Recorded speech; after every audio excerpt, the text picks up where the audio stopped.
different backgrounds and experiences. So some grew up in church, some did not, some have a lot of experience with scriptures, and some mostly have what they hear here on Sundays.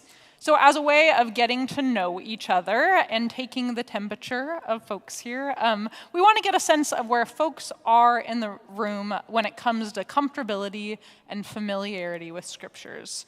And the scriptures are a big book, right? So there's a lot to know and there's a lot to not know. So we are going to ask you to put up one hand, one being not very and 5 being very. 3 somewhere in the middle. And we're going to ask some questions. So Lisa will pull up the first one. Okay. So on a scale of 1 to 5, how well do you feel you know the Bible? So 1 not very well, 5 super well. Okay. 3 somewhere in the middle. Okay. Okay. I'm seeing a wide assortment of responses. As we As we are. Wonderful. What's the next question? Okay. How comfortable are you with reading the Bible on your own? So 1 not very, 5 very. Okay. Okay, great. Great. And then for this last question, we're going to have you turn to a neighbor and talk just for a minute or two. What is your experience with encountering the Bible? Has it been positive? Has it been negative? Do you read devotionally? Right? What's your relationship with the Bible? Maybe from a young age, maybe as an adult. Talk for just a couple minutes with a neighbor. Be brave.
All right, I invite you to take about 10 seconds to wrap up your conversations, and then you can take it from there. Great. Well, I will be fascinated to hear more of your conversations after the fact and to hear about, but this has been my experience here at this congregation, is that there are folks coming from so many different faith traditions, that there are people coming from so many different faith experiences. And that can mean that there are folks who feel very comfortable reading the Bible. There can be folks who, even growing up in the church, could feel like they maybe don't know their way around. There could be that you're like, I knew how to read the Bible in the tradition I came from, and I'm not sure how to read it here. I'm not sure how to take what to take and what to leave behind. And it could be that there is a whole lot of cultural stuff that even if you didn't come from a different church tradition, you could have about how the Bible is to be read and what it means. So we are going to start with some very basic assumptions about how it is that we are reading Scripture. Because even though we have a beautiful, shiny, golden-edged Bible held in a place of prominence here in the congregation, I like to start with the very basic tenet that we interpret the Bible. So there is not a word from God that has gone into English on this page and into our hearts with one unambiguous meaning.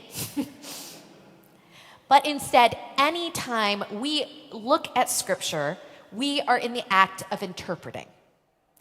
And this actually has been the fact for all of time. Every single time that we as people of faith have read these scriptures and these holy words, we have been interpreting the ways that God is speaking into this time and place.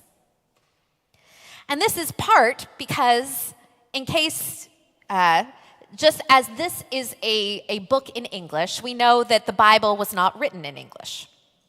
It was written in Greek and in Hebrew, and it was not just written in one place in Greek and Hebrew. We have up here on our screens the Dead Sea Scrolls, which is one document written in Hebrew that was discovered in 1947. And below it is the Septuagint, which is the earliest Greek translation of the Jewish scriptures.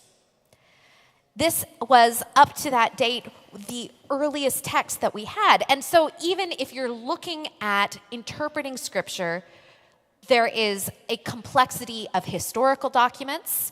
There is a complexity of interpretation. If you are starting with Greek and Hebrew, there are interpretive choices that you're making when translating. So just as the same is that if you had a foreign language class or have learned a foreign language, you make choices in what vocabulary you use, whether you're trying to maintain the sense or maintain the poetic rhythm. If you are, and at each step of those ways, there is interpretation. And so as we look at these already interpreted texts in English, we are part of a long history of learning. Additionally, in these scriptures, they are not just one book, but many. As we have a sample here of the collection of books in the library that make up the Bible, although I might have some questions about some of these subtitles.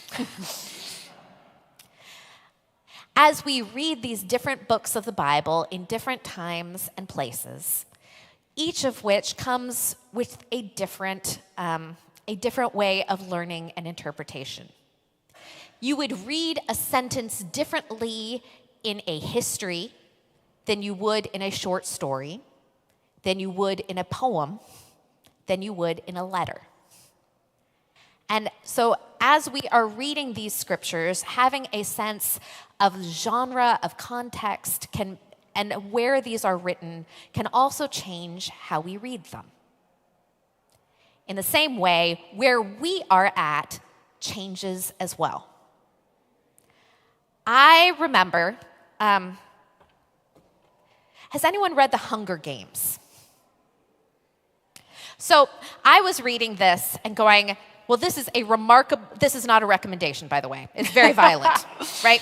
It is a young adult novel, and it is written with, as I was reading it, a dystopian air and looking at the powers of authoritarian regime, questions around media and how it's made, and I was having all these things. And remember, at that time I was reading it, I talked to some 5th grade girls who loved the book.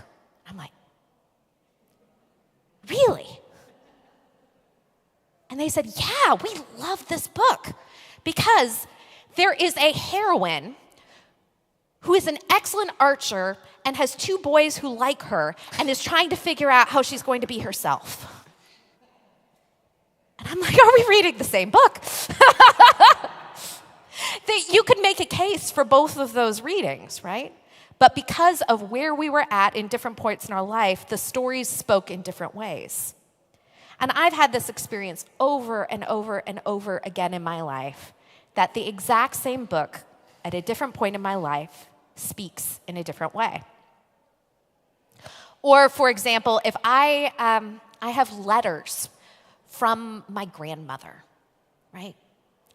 And they were sent to me when I was in college, and I look over, and when I first received them, they meant one thing. And now that she has passed, they mean something else. I could also imagine that if, for example, you were to see a note that someone left you that says, I love you, pick up the milk. If you were to save that over time cherish it, that the I love you would mean something no matter what time, and that probably every time you read it, you shouldn't go pick up the milk.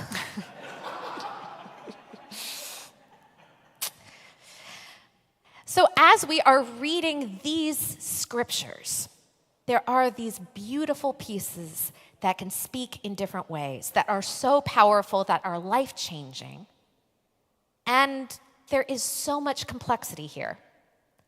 From the text, from the time it's written in, from the cultural world, which is different from the one we are in now, and there are ways that can be really transformative. So how is it what are some of the different ways that we learn to read Scripture? So first I want to name that the Scriptures, and really all Holy Scriptures, not just the Bible, have a surplus of meaning, like Lisa was saying, right? They're what we call multivalent, or have multiple meanings, interpretations, and applications. There's never one right reading.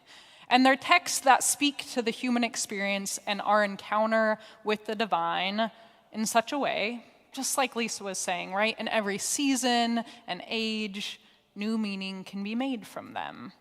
And not just because of the text, but because our culture changes and we change too. And so I'm going to take us through a few of the common ways of approaching the Bible. And I want to bring up first literal readings. And as the name suggests, literal readings take Scripture literally. And this may look like taking the Scripture at face value, taking passages as historical or scientific. And then there's an allegorical reading. I'm going to squeeze them together and then parse them out, and it'll make sense. So the allegorical reading is when you're reading something allegorically, you're looking that you're inside the stories for moral or spiritual lessons to be found, rather than reading them as literal events that happened. And so people reading the Bible with an allegorical lens might apply that lens to something like the creation story, or Noah and the flood, or even the prophetic writings. And rather than it being historical fact, there's a spiritual lesson there. And I put these two together as I'm introducing it to you, because oftentimes in progressive Christian spaces, we tend to view people who view and read the Bible literally as one thing. That is, they read it all the same, all literally, completely, a maximalist view of that scripture. But the reality is a lot of folks who read the Bible literally also read it allegorically. And so they hold these two together all across a spectrum, right? And so this will be, I will say this multiple times, but when you encounter someone who reads the Bible differently than you, especially in a literal way, the thing to do there is to be curious, right? About why they might do that and to what extent, realizing that people use that completely differently, use those lenses completely differently depending on the individual, because we're all just trying to make sense of the Bible for ourselves. So I will tell you a quick story here that might shock you. In seminary, I watched a conversation unfold between two very progressive seminarians, both who I respect very much today as pastors and who were, at this time and still are, really good friends. And in a class discussion, one of them said, "Well, you know, none of us literally believe Jesus rose from the dead." And the other one laughed out loud and said, "Well, I sure do." And the whole class was a mix of people on this spectrum of literalism to allegoricalism on the particular subject of whether Jesus physically rose from the dead, right? And this is a very progressive group of folks. And so I'm inviting us to hold literal readings with a little more nuance than we usually give them. And then to get into some nitty-gritty. Other ways of reading Scripture include critical lenses, which I don't mean in the negative sense, I just mean in the analytical sense. And so this includes historical criticism, those are over on the further right, which is trying to learn about the text origins or sources, authors, events, maybe drawing on archaeological evidence to uncover something about the text. And then there is a literary criticism, which analyzes the text as a textual unit. Think like high school lit class, right? When you're going through Shakespeare. What's the text trying to do? Is it trying to persuade, make a political point? Is it poetry? How is it set up? How's the rhetoric being used? And then there's social scientific criticism, which is trying to understand the text itself, the content, the structure, the rhetoric, by learning about the cultural context of the author. So this includes things like power dynamics or cultural patterns, the philosophical or religious beliefs of the folks of the day, and the way people communicate at this time. And then there's the method of cultural studies. And this really came about really to the fore in the 1990s. And this is really a convergence of both world of the reader and the world of the text. So this approach asks, what might the text have to say to a particular cultural reality? So we look at power dynamics today and back at the time of the text. We look at social structures and identity. We look at how those things function in the text to figure out how they're meaningful for us today still. And then lastly, there's devotional reading. And a devotional reading of the text is deeply interested in what wisdom, guidance, comfort, or challenge one might encounter in the text as a means of engaging with God, with the divine, with wisdom through the scriptures. And so this is one thing I really want to make a point of.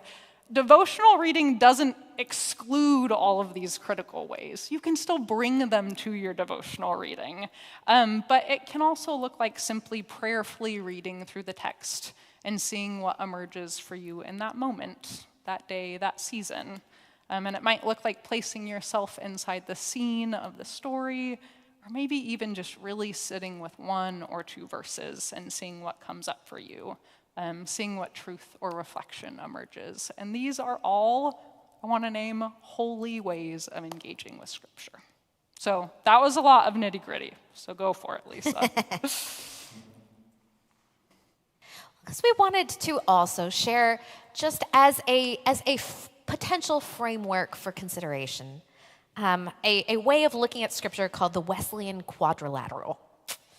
It, as the name quadrilateral names, has four sides. Although, emerges loosely from the work of John Wesley, the founder of Methodism. And so it's saying that if at its base, the biggest side is Scripture, this text that we wrestle with and that we consider, that there are things that we bring to its interpretation. And that can be tradition. So think of the different ways that communities of faith have interpreted this text over time, and how that can be a window into the possible meanings and truths that this Scripture can bring. That we bring experience, that we bring who we are, and the ways that we've known in this world, and the ways that we are enriched by the experience of our fellow sojourners on this earth, that this experience changes how we read Scripture and changes how we interpret the divine word. And reason, that we don't need to stop thinking. That our faith life and the life of the mind and analysis are not opposites, but in fact can be together part of the work of discernment and of God. And although I was a math, I took a lot of math. I enjoy a good shape. I also, as I was lifted up this piece of art as well, as another interpretation of the Wesleyan Quadrilateral. And this has the Scripture before them and three lights that are being held up of reason and tradition and experience, each of which are lighting the text, are that by which we read the text and can see what is within it. And I really loved this picture as well as we are looking forward.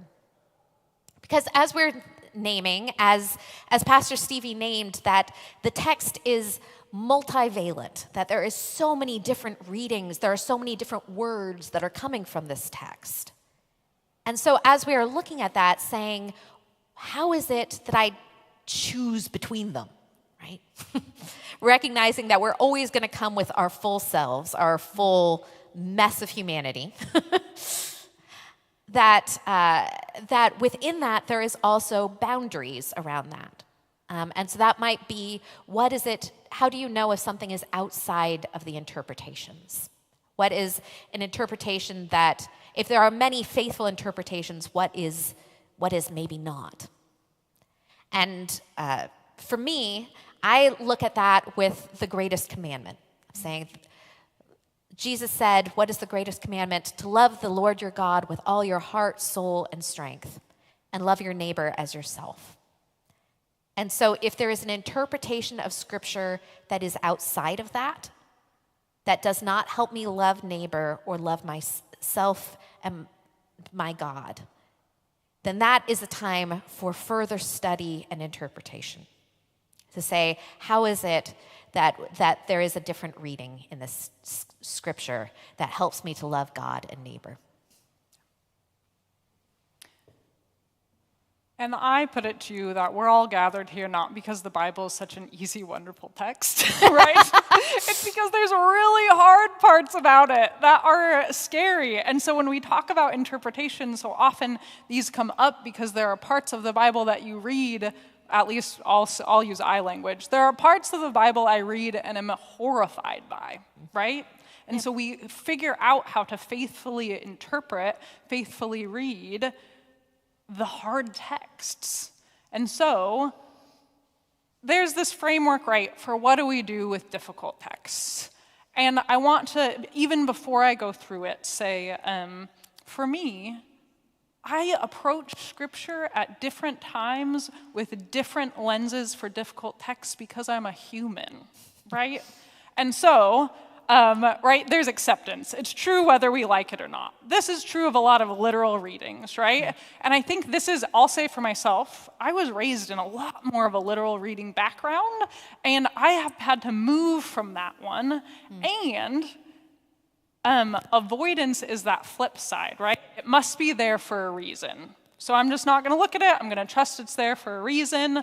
Or, right, I have that one in quotes, but another avoidance is like, ooh, that one's a little too tender for me right now, and I need to look at that Scripture a different time, right? And so even as a pastor, there are times when I look at a Scripture and I could use all my fancy critical lenses, and really I just go like, God, I'm going to come back to that one, all right? And that's fine, right? We are just humans coming to texts in each season of our life. And so none of these are better or worse, again, unless with the caveat, is it doing harm? And then we should ask some questions about what lens we're coming to it with.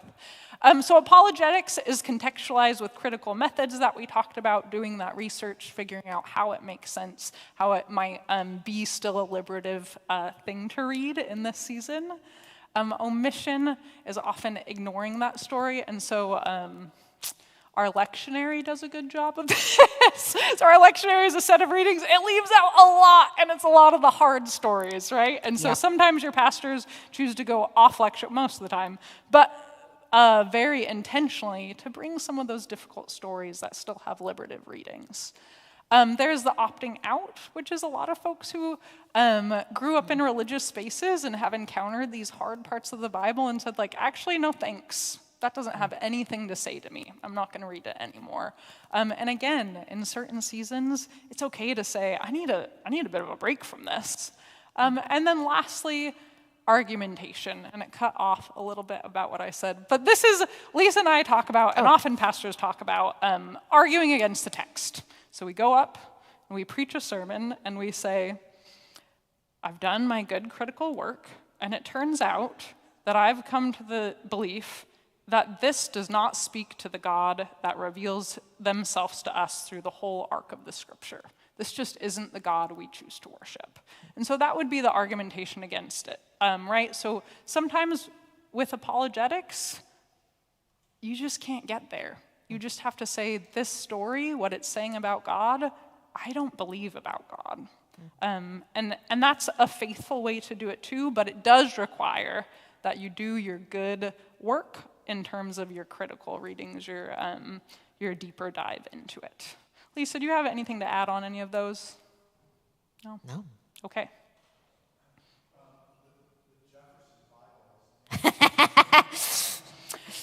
Yes, so and we also talked about these in confirmation. There's a brief window in American slavery in which people said, okay, we're going to teach slaves how to read and write. We're going to do it through the Bible. And I don't have the stats right in front of me, but they omitted, I think, 70% of the Old Testament and 60% of the New Testament, because they were like, that's not going to be good. That's going to bring people to think that they're human, so that we can't do that, right? And so, yes, like omission and taking things out of the text is frequent, and it also happens in sneakier ways through the ways that interpretations happen in the Bible. Yeah, Bob, thank you. Mm-hmm. I just this week refound my Bible that includes, it highlights the things that are in the lectionary in colors. And so then it's like you can flip through and see everything that's never preached on. It's a fascinating reading. Fascinating. So, those are all different ways that you can approach the scriptures. There's many, many ways. And similar to Lisa, I'm one who asked the question, does this bring me closer to love? Does this bring me closer to loving God and my neighbor?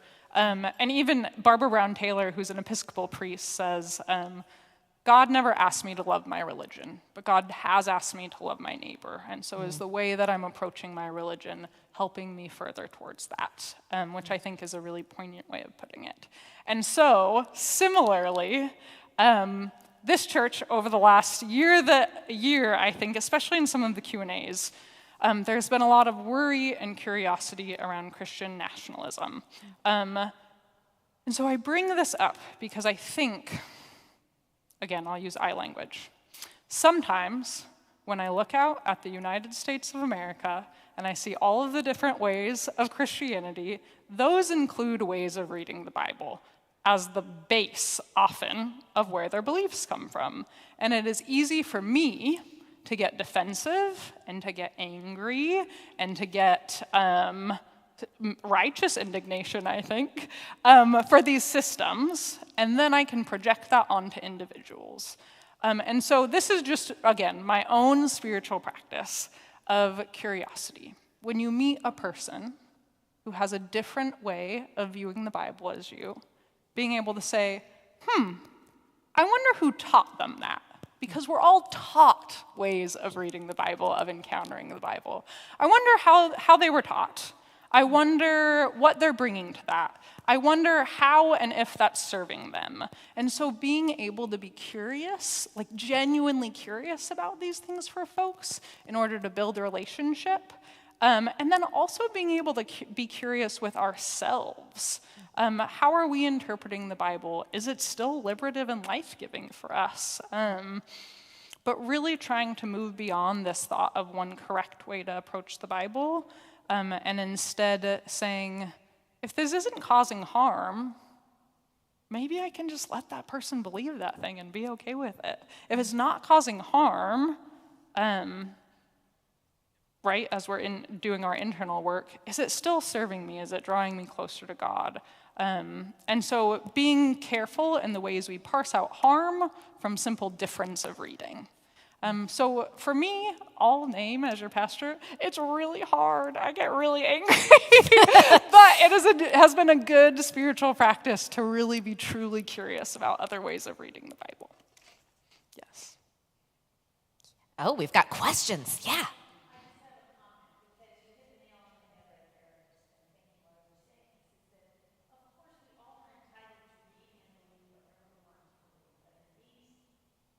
Tumultuous times with what's going on. The difficulty for me in being loving and curious and open is when the actions are so egregious. You know, the actions that come out of this belief or this interpretation. That's the part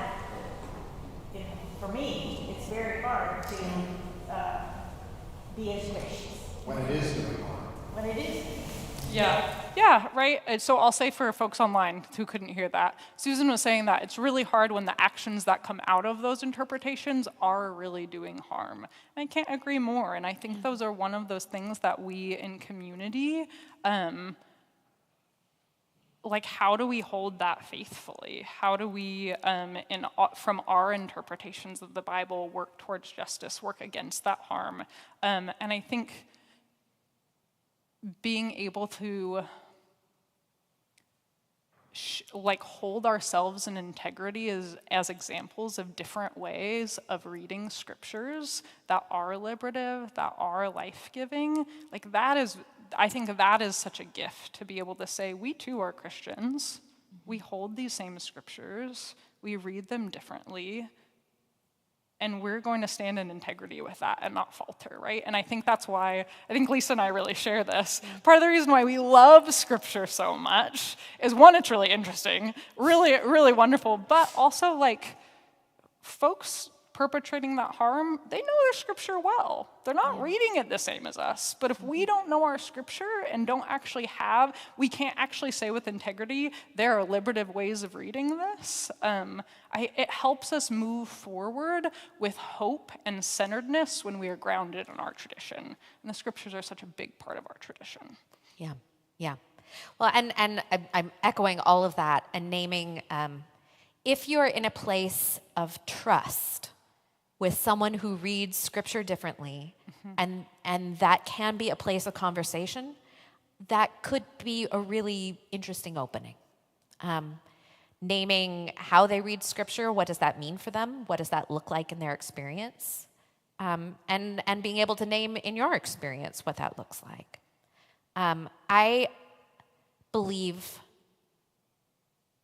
that no one could read the words of Jesus and say, I've got it all figured out. I mean, I think the Gospels are challenging, really, really challenging. And that is the gift, is that Scripture is not made to, it's made to invite us into something something new, something liberative, something transforming. And so I do not do so from a place of, I do so from a place of humility.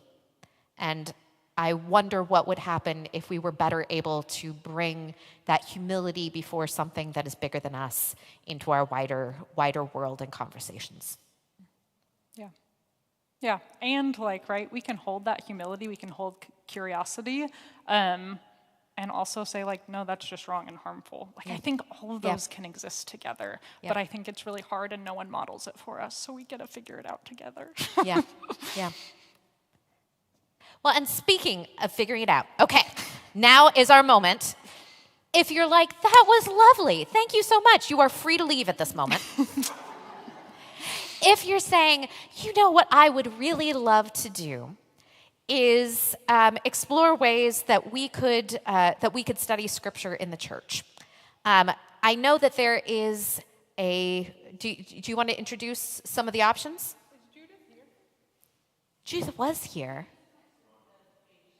Oh, okay. So I need a bulletin. I don't have it. I'm going to do my best here. Wonderful. So Judith Paquette and Chuck are already have on the book starting February 1st. They are going to do a book study on a book called Miracles and Wonder, The Historical Mystery of Jesus. It's a book from Elaine Pagels. I think I'm saying that right. Pagels. Yeah. So it is going to be a 4-week study, and Chuck is really excited about it. I have not read this book, but he said that she just brings a really deep well of spirituality alongside that historical critical lens, and so they're really excited to offer that. Chuck is wonderful, Judith is wonderful, and so if you are curious about that, we can do a sign up. I was thinking Judith would be here. If you'd like to gather around that, you're welcome. Maybe over in this section. Yeah, great. And then we'll have a sign up sheet there too. Yes. If you're interested in a devotional group, So a group that is kind of reading scripture for daily life, for study, then that would be another group that could potentially form. If there's a group that wanted to do have the primary text be scripture and we could talk about what reading lenses those would be like, that would be another group that I know that there's been some interest in as well. I will say devotional here, or a historical critical Bible here, and Elaine Pagel's book over on that side. Yep. And if I'm missing one, let me know. On Sundays, I think. Yep. And with that, blessings in your reading. Thank you all, and thank you everyone online. Yeah.